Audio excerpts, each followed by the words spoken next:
மானக்கஞ்சார நாயனார் 63 நாயன்மார்களில் ஒருவர். சிவபக்தியின் உச்சத்தை வெளிப்படுத்திய பெரும் அடியார் என்று புகழப்படுகிறார். அவர் சோழ நாட்டில் பிறந்தவர். வீரமும் செல்வமும் பெருமையும் கொண்ட குடியிலே பிறந்தாலும் அவரது மனம் முழுவதும் சிவபெருமானின் பாதத்தில் மட்டுமே இருந்தது.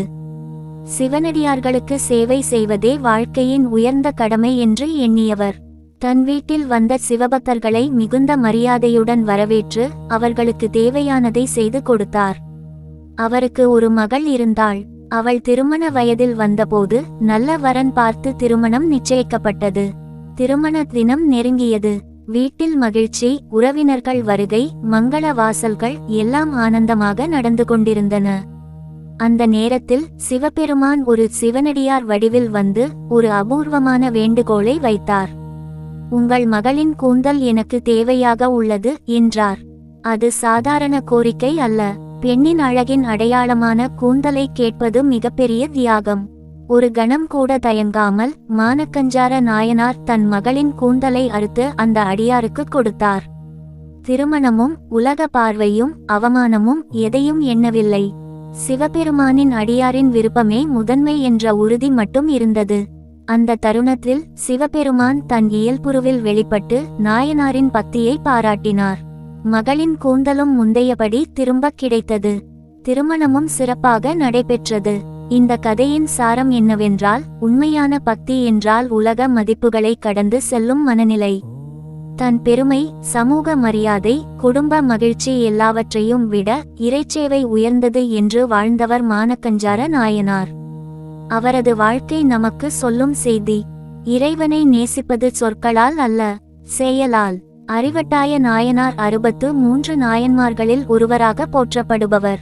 சிவபெருமானின் மீது கொண்டிருந்த அசைக்க முடியாத பக்தியால் அவர் பெருமை பெற்றார். அறிவட்டாய என்ற பெயரே அவர் உள்ளத்தில் இருந்த உறுதியான தீர்மானத்தையும் தெளிந்த சிவபக்தி அறிவையும் காட்டுகிறது. அவர் பிறந்தது சோழ நாட்டில். சாதாரண குடும்பத்தில் பிறந்திருந்தாலும் மனம் முழுவதும் சிவனின் திருவடியை பற்றி கொண்டிருந்தார். தினமும் சிவாலயத்திற்கு சென்று சேவை செய்வது, சிவபக்தர்களுக்கு உதவுவது, நமசிவாய எனும் மந்திரத்தை ஜபிப்பது இவை அவரின் வாழ்வின் மூச்சாக இருந்தன. அவருக்கு செல்வமும் புகழும் முக்கியமல்ல, சிவபெருமானின் அருள் மட்டுமே வாழ்க்கையின் குறிக்கோள். ஒரு நாள் சிவபக்தரின் நலனுக்காக அவர் எடுத்த முடிவு அவரது வாழ்க்கையை மாற்றியது. உலக நியாயம் ஒன்றாக இருந்தாலும் பக்தியின் நியாயம் வேறுபட்டது என்பதை அவர் தனது செயலால் காட்டினார். சிவபெருமானின் பணிக்காக எதையும் தியாகம் செய்ய தயார் என்ற நிலைப்பாடு அவருக்கு இருந்தது. அந்த நிலைப்பாட்டால் பல சோதனைகள் வந்தன. ஆனால் அவர் மனம் தளரவில்லை. சிவபெருமான் தமது பக்தர்களை சோதித்து உயர்த்துபவர். அறிவட்டாய நாயனாரின் நிலைத்த பக்தியை உலகறியச் செய்ய இறைவன் அவரை சோதித்தார் என்று புராணங்கள் கூறுகின்றன. இறுதியில் அவரின் அசைக்க முடியாத பக்தி வெற்றி பெற்றது. சிவபெருமான் அருளால் அவர் முக்தி பெற்றார். அறிவட்டாய நாயனாரின் வாழ்க்கை நமக்கு சொல்லும் பாடம் என்னவெனில், உண்மையான பக்தி என்பது வெளிப்புற சடங்குகள் மட்டுமல்ல, மனத்தின் உறுதி, தர்மத்தின் மீது நிலைத்திருக்கும் துணிவு, இறைவனின் மீது முழு நம்பிக்கை ஆகியவையே உண்மையான சிவபக்தி. அவரின் நாமத்தை நினைத்தாலே மனதில் பக்தி எழுகிறது. நமசிவாய எனும் 5 எழுத்து மந்திரத்தில் கரைந்த வாழ்க்கையே அவரது பெருமை. ஆனாய நாயனார் வரலாறு. ஆனாய நாயனார் 63 நாயன்மார்களில் ஒருவராக போற்றப்படுகிறார். இவர் ஆயர் குலத்தில் பிறந்தவர். மாடுகளை மேய்த்து வாழ்ந்த எளிய கிராமத்து மனிதர். ஆனால் உள்ளம் முழுவதும் சிவபெருமானுக்கான பரிபூரணமான பக்தி நிரம்பியிருந்தது. அவருக்கு இசை மீது பேரன்பு. குறிப்பாக புல்லாங்குழல் வாசிப்பதில் வல்லவர்.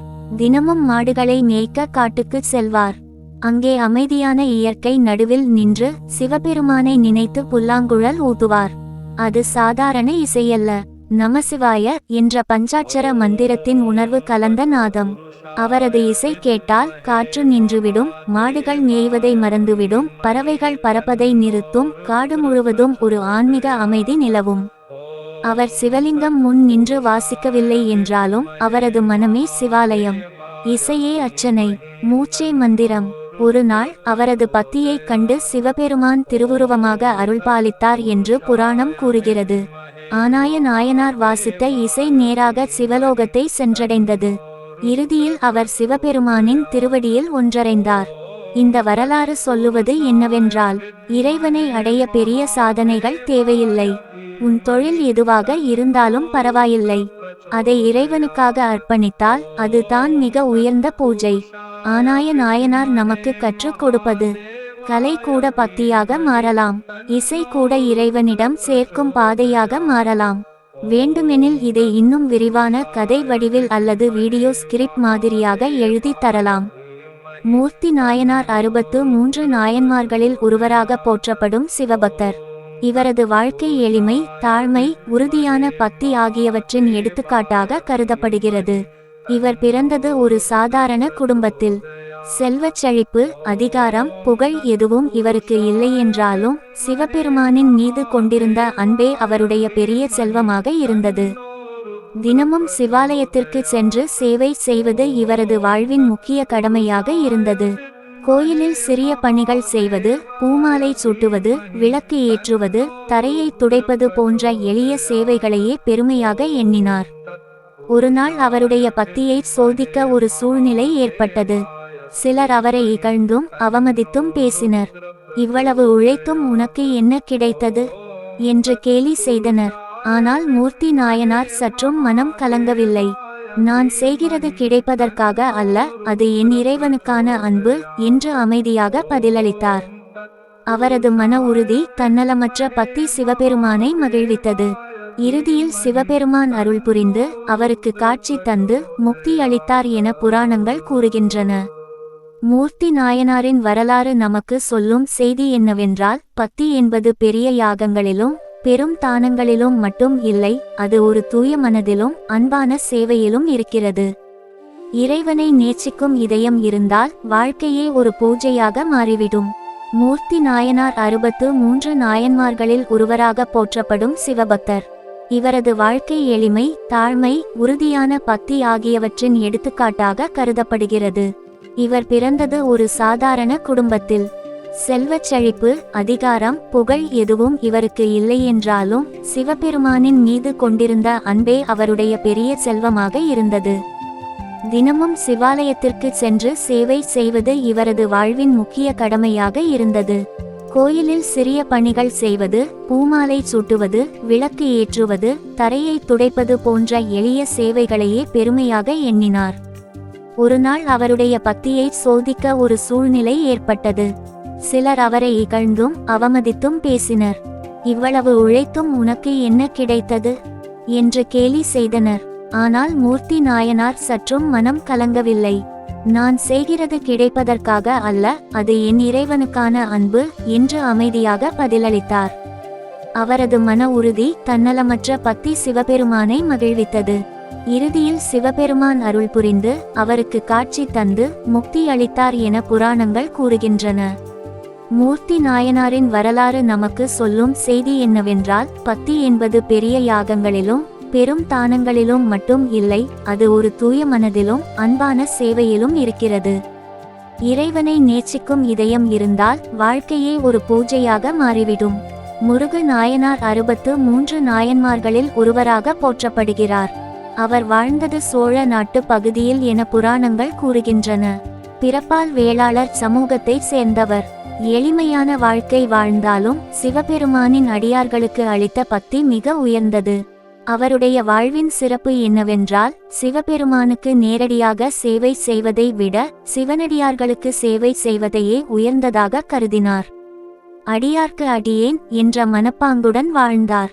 அவர் இல்லத்தில் எப்போதும் சிவபக்தர்கள் வந்தால் அவர்களை அன்போடு வரவேற்று உணவு, தங்கும் இடம், தேவையான பொருட்கள் ஆகிய அனைத்தையும் வழங்குவார். அவர்களிடம் தாழ்மையுடன் பேசுவார். தன்னை ஒரு சேவகர் என்று மட்டும் எண்ணிக்கொண்டார். ஒரு நாள் சிவபெருமான் அவரது பக்தியின் ஆழத்தை உலகறியச் செய்ய எண்ணினார் என்று புராணங்கள் கூறுகின்றன. சில சோதனைகள் ஏற்பட்டபோதும் முருகு நாயனார் தனது சேவை மனப்பான்மையை ஒருபோதும் கைவிடவில்லை. அடியார்களுக்கு சேவை செய்வதே சிவபூஜை என்ற உறுதியுடன் நிலைத்தார்.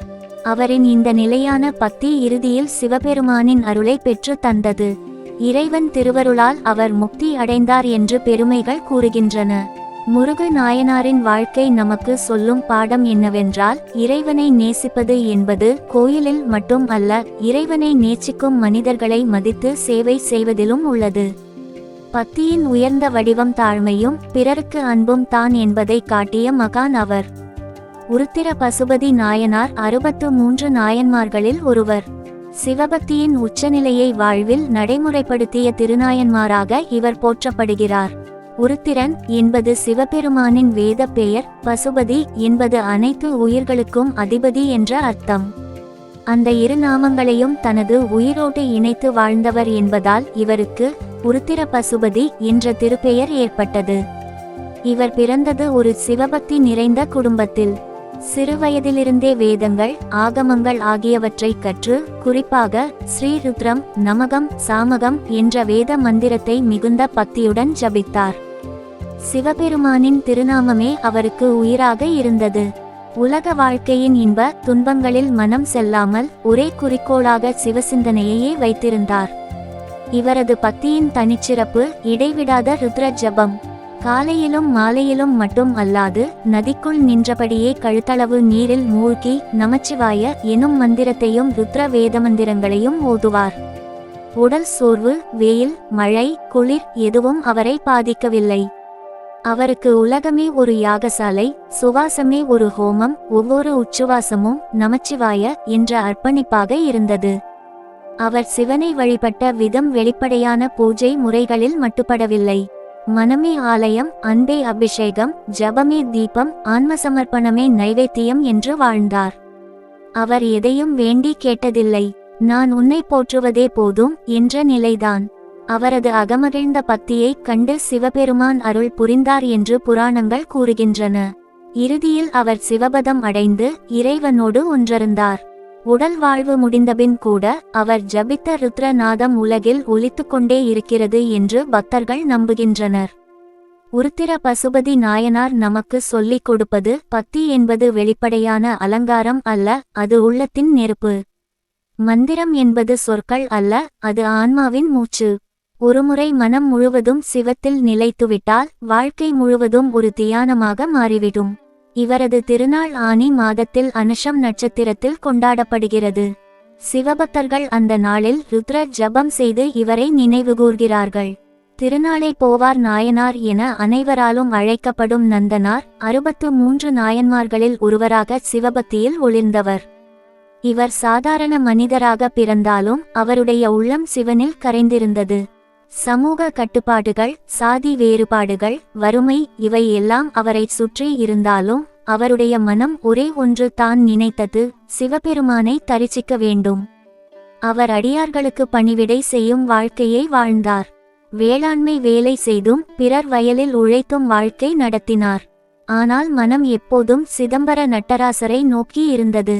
நாளை போவேன், நாளை போவேன் என்று கூறிக்கொண்டே இருந்ததால் தான் அவருக்கு திருநாளை போவார் என்ற பெயர் ஏற்பட்டது. அந்த நாளை என்பது ஒரு தாமதமல்ல, அது ஒரு ஏக்கம். சிவனை பார்க்க வேண்டும் என்ற ஏக்கத்தின் நெருப்பு. ஒருநாள் அவர் திருப்புங்கூரில் உள்ள சிவாலயத்திற்கு சென்றார். அங்கே நந்தி சிலை சிவலிங்கத்தை மறைத்து கொண்டிருந்தது. உள்ளே செல்ல அனுமதி இல்லாத அவர் கோயில் வாசலிலிருந்து கண்ணீர் மல்க வேண்டினார். ஒரு தரிசனம் வேண்டும் என்று. அந்த உண்மையான அழைப்பை ஏற்ற சிவபெருமான் நந்தியை பக்கத்துக்கு நகரச் செய்தார் என்று கூறப்படுகிறது. இன்றும் திருப்புங்கூரில் நந்தி ஓரமாக நின்றிருப்பது அந்த பக்தியின் சாட்சி என மக்கள் நம்புகிறார்கள். அதற்கு பிறகு அவரது மனம் முழுவதும் சிதம்பரத்தை நோக்கி உருகியது. ஆனால் சமூக தடைகள் அவரை தடுத்து நின்றன. நான் இவ்வாறு உள்ளே செல்ல தகுதியானவனா என்ற தாழ்மையும் பயமும் அவரை தடுக்கின்றன. இறுதியில் சிவபெருமான் தாமே அவரை அழைத்தார் என்று புராணங்கள் கூறுகின்றன. சிதம்பரத்தில் உள்ள தில்லை மூவரும் அவர் வருகைக்காக காத்திருந்தனர். சிதம்பரத்திற்கு வந்தபோது அவர் முதலில் அக்னியில் நுழைந்து தன்னை பரிசுத்தப்படுத்திக் கொண்டார் என்று கதை சொல்லப்படுகிறது. அது வெளிப்புற சுத்தமல்ல, உள்ளத்தின் முழு ஒப்புக்கொடுத்தல். அந்த அக்னியிலிருந்து வெளிவந்தபோது அவர் பிரம்மஞான நிலையை அடைந்தவராக கருதப்பட்டார். பின்னர் நடராசரின் சந்நிதியில் கலந்தார். அவரும் சிவனும் வேறல்ல என்ற உண்மை அங்கே வெளிப்பட்டது. நந்தனாரின் வாழ்க்கை ஒரு சமூக புரட்சி. பக்திக்கு சாதி இல்லை, பக்திக்கு எல்லை இல்லை என்பதை காட்டியவர். நாளை போவேன் என்று சொல்லிக் கொண்டிருந்த மனிதன் இறுதியில் காலத்தை தாண்டி நித்திய தரிசனத்தை அடைந்தார். அவர் கதை நமக்கு ஒரு கேள்வி கேட்கிறது. நாம் சிவனை பார்க்க நாளைக்கு தள்ளிக்கொண்டே போகிறோமா அல்லது இன்று உள்ளத்தை திறக்கிறோமா? திருக்குறிப்பு கொண்ட நாயனார் 63 நாயன்மார்களில் ஒருவர். சிவபக்தியின் உச்சத்தை குறிப்பு என்ற ஒரு சிறிய செயலில் காட்டிய அருளாளன் இவர். இவர் வாழ்ந்தது காஞ்சிபுரம் பகுதியில் எனப்படுகிறது. தொழிலாக வண்ணாராக உடை துவைக்கும் பணியில் இருந்தார். ஆனால் அது வெறும் தொழில் அல்ல, சிவனடியார்களுக்கு சேவை செய்யும் ஒரு வாய்ப்பாக அவர் அதை பார்த்தார். சிவபக்தர்கள் யார் வந்தாலும் அவர்கள் உடைகளை மிகுந்த பக்தியுடன் துவைத்து சுத்தமாக செய்து தருவார்.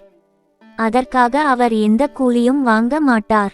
சிவனடியார்களுக்கு செய்யும் சேவை சிவனுக்கே செய்தது என்ற உணர்வு அவருக்குள் நிலைத்திருந்தது. ஒரு நாள் இறைவன் அவரின் பக்தியை சோதிக்க எண்ணினார். சிவபெருமான் ஒரு சிவனடியார் வடிவில் வந்து ஒரு அழுக்கான துணியை கொடுத்து, இதை மாலை நேரத்திற்குள் சுத்தமாக செய்து கொடு என்று கூறினார். நாயனார் அதனை மகிழ்ச்சியுடன் ஏற்றுக்கொண்டார். ஆனால் அந்த நாள் முழுவதும் கடும் மழை பெய்தது. துணியை உலர்க்க முடியவில்லை. மாலை நேரம் நெருங்கியது. நான் கொடுத்த வாக்கை நிறைவேற்ற முடியவில்லையே என்று மனம் துடித்தது. சிவனடியாரிடம் கொடுத்த குறிப்பு வாக்குறுதி காப்பாற்ற முடியாதது அவருக்கு மிக பெரிய பாவமாக தோன்றியது. உடலைவிட வாக்கு முக்கியம் என்ற உணர்வு அவருக்குள் எரிந்தது. அவரால் அதை சகிக்க முடியாமல் தன் தலையை பாறையில் அடித்து உயிர் துறக்க முனைந்தார். அந்த கணத்தில் சிவபெருமான் அருளுருவில் காட்சி தந்து அவரை தடுத்து நிறுத்தினார். நீ வாக்கை காக்க நினைத்த பக்தியே எனக்கு போதும் என்று அருளினார். உடனே அவருக்கு முக்தி அளித்து சிவபதம் கொடுத்தார். இவர் திருக்குறிப்பு கொண்ட நாயனார் என்று அழைக்கப்படுவதன் காரணம் சிவனடியாரிடம் கொடுத்த குறிப்பு வாக்குறுதி காப்பாற்ற உயிரையே பணயம் வைத்த பக்தன் என்பதால். இந்த வரலாறு நமக்கு சொல்லுவது, சிறிய செயலும் பக்தியால் பெரியதாகிறது. சாதாரண தொழிலும் சேவையாக மாறலாம். வாக்கு காப்பது இறைவன் காப்பது போன்றது. திருக்குறிப்பு கொண்ட நாயனார் திருவடி சரணம். திருநின்றசீர் நெடுமாற நாயனார் என்பது 63 நாயன்மார்களில் ஒருவராக போற்றப்படும் பெரிய சிவபக்தர். இவர் பாண்டிய நாட்டின் மன்னராக விளங்கியவர். இவரை கூன் பாண்டியன் என்றும் வரலாற்றில் குறிப்பிடுகிறார்கள். பின்னர் சிவபக்தியால் உயர்ந்து திருநின்றசீர் நெடுமாற நாயனார் என்ற பெருமை பெற்றார். அந்த காலத்தில் மதுரை நாட்டில் சமண சமயம் செழித்திருந்தது. பாண்டிய மன்னனாக இருந்த நெடுமாறன் சமண மதத்தை பின்பற்றி வந்தார். ஆனால் அவரது அரசி மங்கையர்க்கரசி மற்றும் அமைச்சர் குலச்சிறையார் இருவரும் ஆழ்ந்த சிவபக்தர்கள். நாட்டில் மீண்டும் சைவம் நிலை பெற வேண்டும் என்ற ஆசை அவர்களுக்குள் எப்போதும் எரிந்து கொண்டே இருந்தது. அந்த நேரத்தில் திருஞானசம்பந்தர் பாண்டிய நாட்டுக்கு வர வேண்டும் என்று அவர்கள் மனமாற வேண்டினர். இறைவன் அருளால் சம்பந்தர் மதுரைக்கு வந்தார்.